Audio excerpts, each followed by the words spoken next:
The frost came early that year on the county road. It settled into the low places first, the way it always does, pooling in the ditches, glazing the mud ruts in the lane, laying a thin white skin across the water trough before the sun had any real say in the matter. By the time the old man stepped off his porch at 4:30 in the morning, his breath was already coming out in clouds, and the dark felt solid, like something you could press a hand against. He walked the way he always walked, slow but deliberate, no wasted motion, boots finding the familiar path to the barn without needing light to do it. The farm was modest. Most people on the road would have said modest was being generous. A small dairy herd, a weathered barn that leaned slightly east, a farmhouse with a covered front porch that faced the road and the south, and whatever pale warmth the winter sun bothered to offer. The kind of place that looked like it had been left behind by time and hadn't noticed yet. Inside the barn, the smell hit him before his eyes adjusted. Hay and warmth and something new. He found her in the far corner stall, the first calf of that season, and she was small. Too small. Her mother was up and steady, which was something, but the calf was still down, trembling in the loose straw, her legs folded under her like a question she hadn't figured out the answer to yet. He knelt beside her without a word, ran one hand along her spine, felt the chill sitting in her, deeper than it should have been for a barn animal on a night that wasn't even the worst one coming.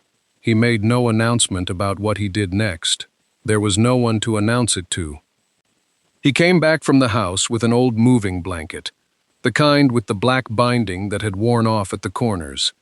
He got the calf up, steadied her, and walked her, half carrying her really, out of the barn and across the yard, and up the 2 porch steps. He'd had the porch in mind before this morning, if he was being honest with himself. He'd been watching the sky for a week. He had scavenged the panels from the back of the machine shed over the past several days.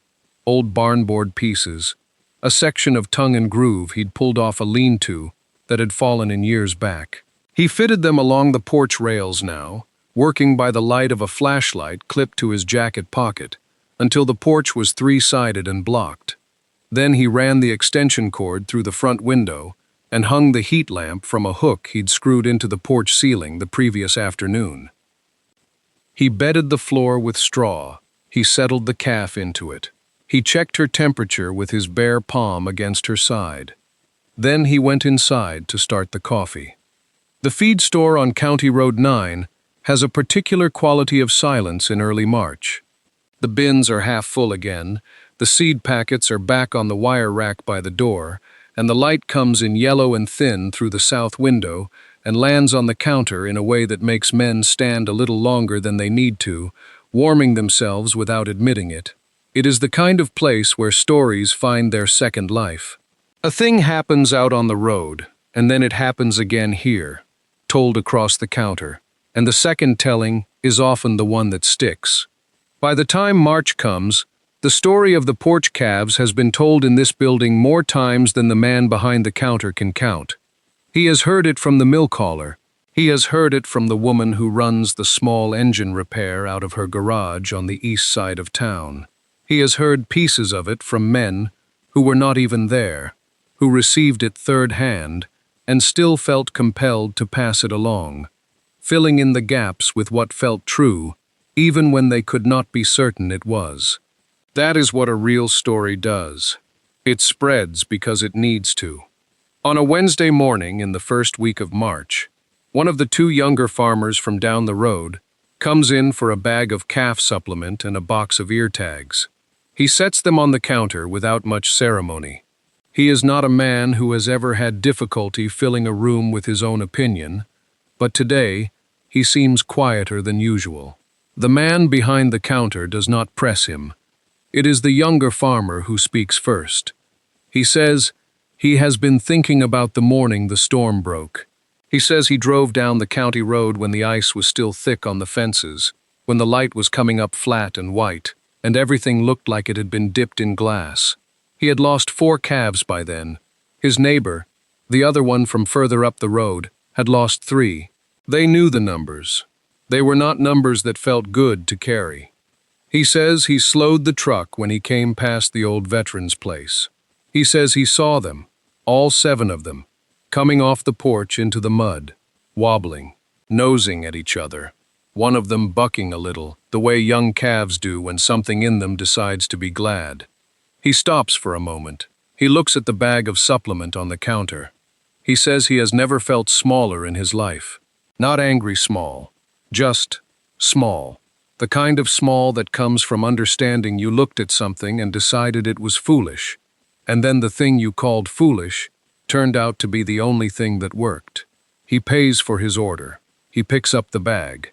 He does not say anything else about it, but his voice, when he said it, was the voice of a man who meant every word.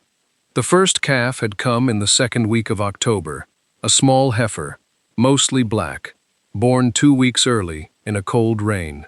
He had brought her inside the barn and stayed the night on a feed sack beside her, listening to the weather bang against the tin roof. She made it.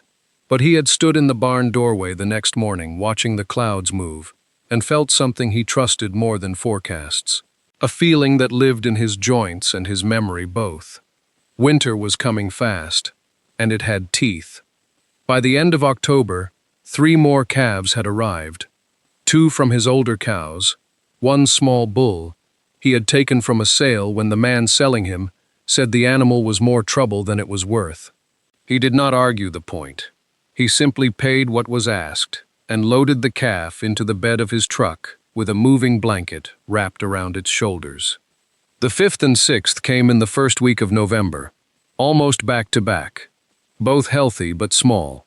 The 7th arrived on a Tuesday, the week before Thanksgiving, born in a wet flurry of early snow that dusted the pasture and melted by noon. 7 calves in less than 6 weeks. He looked at the porch. He looked at the calendar. He looked at the sky. He started boarding the porch on a Wednesday. He used old tongue-and-groove planks he had stacked in the machine shed for 3 years waiting on a use. He framed 3 sides snug and left the south face open under the roof overhang where the winter sun could still find it.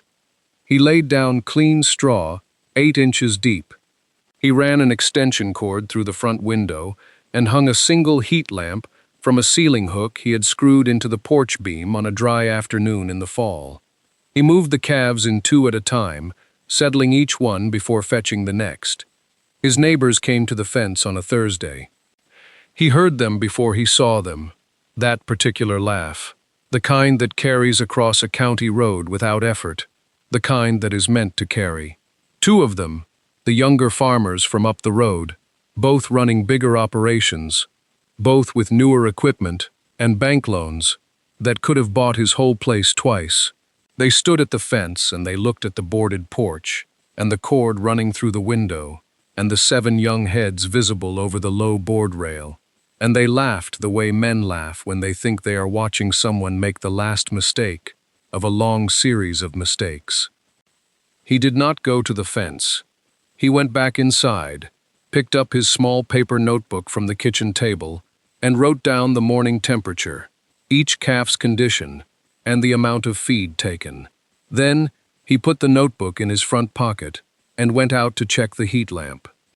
By Friday, the feed store clerk had heard the story. The porch was empty now. The boards he'd nailed up over the rails had come down in March, pulled free one by one on a mild afternoon with a claw hammer, and stacked neatly against the barn wall in case they were needed again. The straw was gone.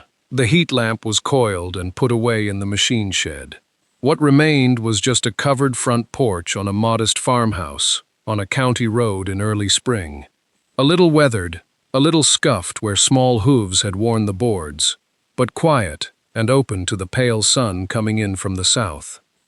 He sat there most mornings now, coffee mug in both hands, watching the light move across the fields. His oldest neighbor came down the road on a Tuesday, the way he sometimes did, not for any particular reason, just the way retired men find reasons to walk a county road when the weather softens. He was older than the veteran by some years, a retired farmhand who had worked half the farms in the township over 4 decades and still walked with the unhurried step of a man who had never been in a hurry in his life. He came up the porch steps without much ceremony and accepted the second mug that had been sitting on the railing as though it had been set there for him, which it had. They sat for a while without talking. That was comfortable between them. Then the older man asked, the way he asked most things, without pressure, as if the answer could wait another season if it needed to. When the veteran had first known the storm was coming. The veteran looked out at the south field for a moment. He said he hadn't known about the storm. The older man turned his head slightly. The veteran turned the mug in his hands once, the way he did when he was choosing words carefully, and said that he had known about the calves. That was different. The storm was something that came or didn't come, arrived when it chose, moved the way weather moves, indifferent, unhurried, without obligation to any man's schedule. A man couldn't know a storm, not really. He could watch the sky and listen to the radio and read the frost on the ground in the morning, and sometimes he'd be right, and sometimes he'd be wrong, and the storm wouldn't care either way. But the calves, those he could know. He could know how much cold a newborn calf had reserve against. He could know what an unheated barn stall offered and what it didn't. He could know the difference between a wall of wood and a wall of straw and a wall of nothing at all. He had moved the calves because the calves needed moving. The storm, when it came, was almost beside the point. The retired farmhand was quiet for a long moment.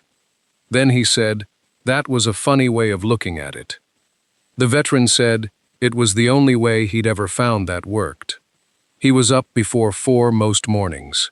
Not because the calves demanded it at that exact hour, but because he had spent enough years waking in the dark that his body had stopped asking permission from the clock. He'd lie still for a moment in the cold bedroom, listening to the house settle, and then he'd swing his legs out and put his feet on the floor the way he always had. Deliberate, both at once, no hesitation, and begin. He kept a thermometer nailed to the porch post, just inside the boarded panel on the east side, low enough that he could read it by lantern without crouching. That was the first thing every morning. He'd unlatch the side door he'd cut into the boarding, step in with the lantern held up and check the temperature before he checked anything else. He had a range in his mind, a floor he didn't want to go below, and if the needle was drifting toward it, he'd adjust the heat lamp before he did anything else. The lamp hung from a hook he'd screwed into the porch ceiling, angled down at the center of the straw, and it threw a circle of amber warmth that the calves had learned to find on their own by the second week. He had names for none of them. He had numbers instead, marked in the small paper notebook he kept in his breast pocket. Number 1 through 7. Each morning he'd work through them in order, checking eyes, checking temperature with his palm against their ribs, checking the small aluminum feed buckets hung along the inner rail. He'd note the intake from the night before in the notebook, how much each one had taken, whether the number was up or down from the day before, whether any of them had gone off their feed. He kept the records the way he'd been taught to keep everything. Simple, honest, consistent, without sentiment clouding the column. But he talked to them while he worked. Not explaining, not instructing, just talking. Low, steady words that weren't meant to mean much. That were really just a way of saying, "I'm here," without making a fuss about it. Number 3 was the smallest and the most skittish, and he always spent a little longer with her, letting her get used to his hands before he moved on. Inside the house, when he came back through the front door to warm his own hands, the lamp on the kitchen shelf caught the edge of the folded flag in the corner, turned the dark blue to something nearly violet for a moment before he moved past. He didn't look at it directly. He rarely did. It was just there, the way certain things were just there. The radio was on the counter, volume low. A weather report came through. Between the farm commodity prices, cold front building north of the state line, moving south. Temperatures dropping through the week. He stood there a moment listening. Then he set down his coffee and went back outside. The reporter was young enough to still believe that a good story explained itself if you just found the right person to ask. She'd driven out on a Tuesday morning in early spring, notebook in hand, the county road still glazed in patches where the sun hadn't reached yet. The weekly paper wanted something warm for the back page, a winter survival piece, something to close out the hard season with a little local color. She'd heard the story third or fourth hand by then, the way most things traveled in a county that size, and she'd been given a name and a fence line and told to start there. The neighbor was out by his mailbox when she pulled up. He was a big man, broad through the shoulders, the kind of farmer who wore his size like a credential. She introduced herself, explained the piece, and watched something move across his face that she couldn't quite categorize. Not quite discomfort, not quite pride, somewhere in the narrow territory between them. He was willing to talk. That surprised her a little. She'd half expected him to wave her off, send her down the road. Instead, he leaned against the fence post with both arms crossed and started in on the winter. The ice coming down for 3 days straight, the roads impassable, the power flickering out and back, the cold that got inside everything no matter how you tried to seal it out. He talked about his own losses in a clipped, practical way, the way men in that county talked about hard things, like naming them plainly was a form of respect. 3 calves in 4 days, another one borderline for a week after. He'd done everything right by any standard he knew. Then she asked him about the farm down the road. He stopped, uncrossed his arms and crossed them again, looked out at the field rather than at her. She waited, pencil ready. He said he'd driven down there the morning the storm broke. He said the road was a sheet of glass, and his truck had slid twice before he made the last quarter mile. He said he wasn't sure what he expected to find. Maybe confirmation. Maybe something that would make the whole winter make sense in a way it hadn't yet. He said he pulled into the drive, and the old man was already out on the porch. Had been out there since before dawn by the look of it. And the calves. He stopped again. She kept her pencil still. He said, 7 of them, every one. He said they were stepping out into the light, like they didn't even know what a hard winter was. He said the smallest one, the skittish one, walked right up to the porch rail and stood there blinking in the sun, like she was inspecting the road. He looked back at her then, and she saw him searching, genuinely searching, for a sentence that would close the thing properly. He didn't find one. The storm didn't announce itself the way storms do in stories. There was no single dramatic night, no crack of thunder, no curtain being pulled. It came the way hard things often come, gradually, then all at once. A slow tightening of the air across the first days of late January, a sky that went from pale gray to the color of old tin, a silence in the fields that wasn't peaceful so much as held. The temperature dropped by degrees across 3 days, each morning a little meaner than the one before, and then on the 4th morning, the freezing rain began and didn't stop. He had felt it coming in his knee before the radio said a word about it. The knee always knew. He'd learned to trust it the same way he'd learned to trust the feeling in a room that was about to go wrong, not with dread, but with attention. So when the first thin glaze appeared on the water trough, and the breath of the calves went visible in the porch air before sunset, he didn't adjust the heat lamp once and go to bed. He went to bed and set himself to wake. He was up at midnight, and again at 2:30, and again just before 5. Each time he pulled on his jacket and his boots and stepped out through the front door into the cold that waited just on the other side of it. Each time he moved down the line of calves the same way, not rushing, not anxious, just present. He checked the lamp with his hand. He pressed fresh straw into corners where the cold came through the board gaps. He adjusted the position of the smallest one, the skittish one, who had a habit of drifting toward the end of the porch where the wind found the edges of the boarding. He moved her back toward center without ceremony. She let him.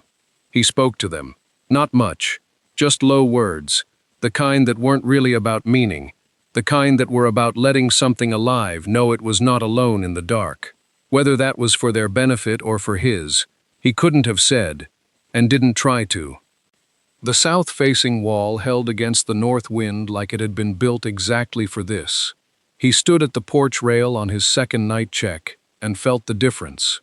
The north side of the house, a few yards away, was a hard place to stand, the wind coming across the open field with nothing to break it, and the porch was simply quiet.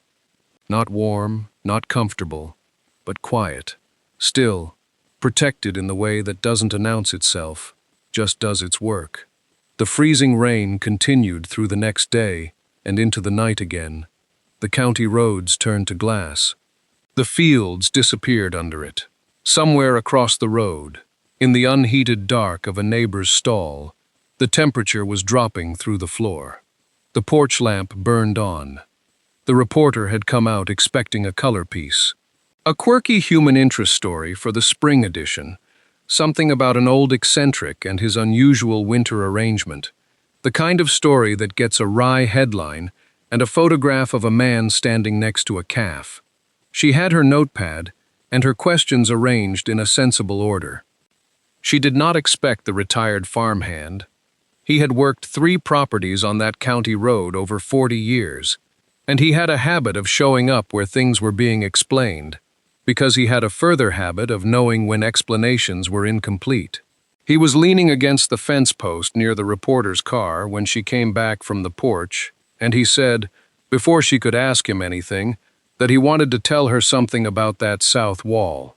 She turned to a fresh page. He said it wasn't luck. He wanted to be clear about that first, before she wrote anything down. The south-facing porch, the boarding, the straw, the lamp, none of it was accidental, and none of it was the sudden inspiration of a cold morning. He had watched the old man the previous September, back when the calves weren't even born yet, back when the whole arrangement existed only in whatever the veteran kept in that quiet head of his.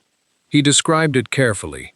The veteran had walked the perimeter of the farmhouse one morning, unhurried, the way he did most things, pausing at each wall, looking up at the overhang, looking out at the field lines, not fixing anything, not carrying tools, just reading the place the way you'd read a page you'd already read before and wanted to make sure you remembered right. At the south wall, he stopped longer.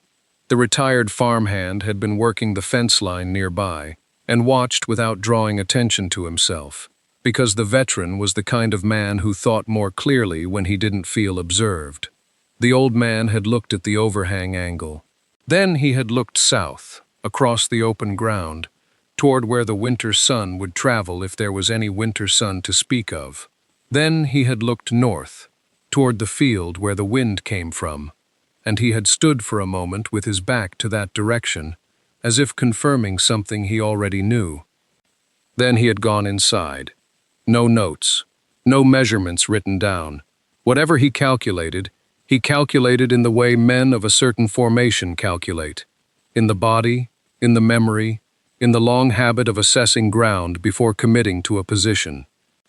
The reporter asked when the veteran had started collecting the boarding materials. The farmhand said October, maybe late September even. He had seen the old panels leaning against the barn wall weeks before the first calf arrived. She wrote that down slowly. He let her. Then he said there was something else she ought to understand about how the old man thought, if she was going to write this story at all. The farmhand paused before he said it. Not for effect. He wasn't a man who performed. He paused because he was arranging the thing carefully, the way you arrange something fragile before you hand it to someone. He said the old man didn't plan for the storm. He planned for the night before the storm, and the night before that one, and every ordinary cold night between October and the end of winter. That was the difference. Most men made decisions for emergencies. The veteran made decisions for the long, unremarkable stretch of hard time that came before any emergency announced itself. She wrote that down. The second night of the storm, the lights went brown. Not out, brown. That particular dimming that tells you the line is still holding but only just. that somewhere down the county road a transformer is fighting a losing argument with 3 inches of ice. The farmhouse windows went amber instead of white, and on the covered porch, the heat lamp shade shifted from its usual red-orange warmth to something dimmer, something closer to the color of an ember cooling. The veteran felt it before he saw it. He had been asleep in the chair he kept near the porch door. Not a comfortable chair, just the nearest one, and the change in the light came through his closed eyelids like a signal. He was on his feet before he was entirely awake. He checked the lamp first. It was running, but working harder than it should, the filament laboring in the reduced current. He checked the calves second. All 7 were in the straw, some pressed together in pairs. Their breath was still visible. Their ears, which he touched one by one with the flat of his hand, were warm enough. He went to the shed in the dark and the wind. He had a second extension cord there. Heavy gauge, older than most of the equipment on the farm, coiled on a nail he'd put in the wall himself sometime in the mid-'80s. He pulled it down by feel. He ran it back through the kitchen window, snaking it between the glass and the frame with a folded rag wedged against the draft, and he plugged the lamp into it directly, bypassing the porch outlet entirely. The lamp brightened. He stood with his hand near the shade until he felt the heat return to its proper depth. Then he sat back down in the chair and listened to the ice work against the roof. He did not know, in that hour, what was happening across the road. He did not know that in the neighboring barn, the large, new one, the one the younger farmer had borrowed against to build, a calf had gone still in its stall before midnight, or that a second would not rise by morning. He only knew his own porch, his own 7. He kept his hand near the nearest calf's ear and waited for the lamp to hold. The question came on a Tuesday morning in early March, when the frost had finally let go of the county road, and the mud underneath had just begun to soften. A young woman had driven out from the weekly paper in town. Not a large paper, not an important one, just the kind that covered hog prices and school board meetings, and the occasional thing that people were still talking about weeks after it happened. She sat at the kitchen table with a notepad and a ballpoint pen and a cup of coffee she'd accepted politely, but hadn't touched. A retired farmhand from the next township sat in the chair near the window, the one who'd started stopping by after the storm, not for any particular reason he'd named. She asked it carefully, the way young people ask things of old ones when they're not sure how much explaining will be offered in return. She said she'd heard about the porch, about the calves, about the storm. She said people were still talking, and then she asked him why he'd done it. Not how, but why. What had made him think to put them there, on the porch of all places, in the first place? He set his coffee cup down on the table. He didn't look at her right away. He looked out the window at the south field, which was pale and waterlogged, and beginning, just barely, to show the first gray-green suggestion of something coming back. He was quiet long enough that the farmhand shifted slightly in his chair. Then he said that in the service, a long time ago, he had learned one thing that he never found a reason to unlearn. He said it plain, the way a man says something he has turned over so many times it has worn smooth. He said, the safest place for something that cannot protect itself is the place closest to you, facing the right direction. He said the porch faced south. He said he knew where the wind came from. He said 7 calves in the first weeks of their lives cannot tell you when they are cold enough to be dying, so you have to keep them where you can hear them, where the light reaches, where you are near enough to act before it is too late. He didn't say anything about the service after that. He didn't elaborate on what he'd seen or where or when. He just picked his cup back up and looked out at the field again. The young woman wrote it all down. She wrote slowly, the way people do when they want to make sure they have it right. The farmhand looked at the floor and nodded once, the kind of nod that doesn't need a reason attached to it. Outside, the mud on the county road was softening in the pale morning sun. 3 of the calves had wandered to the south end of the yard and stood there together, facing the light. The third morning came in quiet. That was the thing people remembered later, those who had been awake for it. After 2 days of wind that pressed against the windows, and ice that built itself thick on every branch and wire and fence post, the third morning arrived without announcement. The wind stopped somewhere in the small hours. By the time the darkness began its slow pull back from the fields, there was only stillness and cold, and a sky the color of old pewter going pale at its edges. He was up before any of it changed. He was always up before things changed. He went through the routine the same way he had every morning since November. He added feed to the troughs. He checked the heat lamp. It had run steady through all 3 days of the storm, the cord never failing, the bulb still orange and warm in its wire cage. He moved down the line of 7, one hand on each flank, feeling for temperature, listening for breath. All 7, all steady. He opened the small notebook and made his marks. The same columns he had kept since the first calf arrived on the porch. Date, temperature, feed, condition. He wrote without ceremony, the way a man fills out a logbook he knows will never be famous. Then he unlatched the porch gate. They didn't rush out. That was the other thing. They didn't bolt or startle. They came out the way young things come into new light, slowly, testing the ground, lifting their heads to the pale, cold air. He stood back and watched them find the yard. 7 calves in thin winter sun, their breath coming in small clouds, their legs steadier than they had any right to be. They spread across the frost-stiffened grass and stood there like they owned the morning. He looked at each one again. He counted without needing to. Then he turned and went inside. He had put the kettle on and was standing at the kitchen window when he saw them come down the road on foot. The trucks couldn't manage it. The roads were still sheeted over, the kind of ice that doesn't negotiate.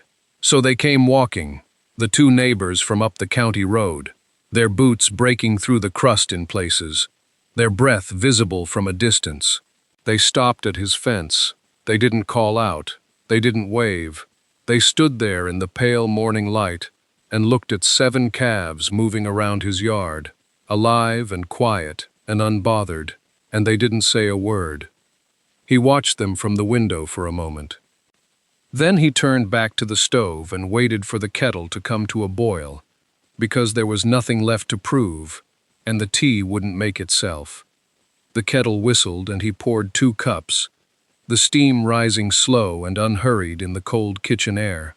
He didn't reach for sugar. He didn't look for the good mugs. He took the plain ones down from the hook above the sink, the same 2 he used every morning, filled them without ceremony, and carried them out through the front door and onto the porch. The boards were still half-nailed along the south frame, where he'd loosened them to let the calves out. He hadn't fixed them yet. There'd been no particular hurry, and some part of him didn't mind the way they looked. A little rough, a little open, like something that had done its work and wasn't pretending otherwise. Straw was still threaded between the floorboards, pressed flat and golden in the morning light.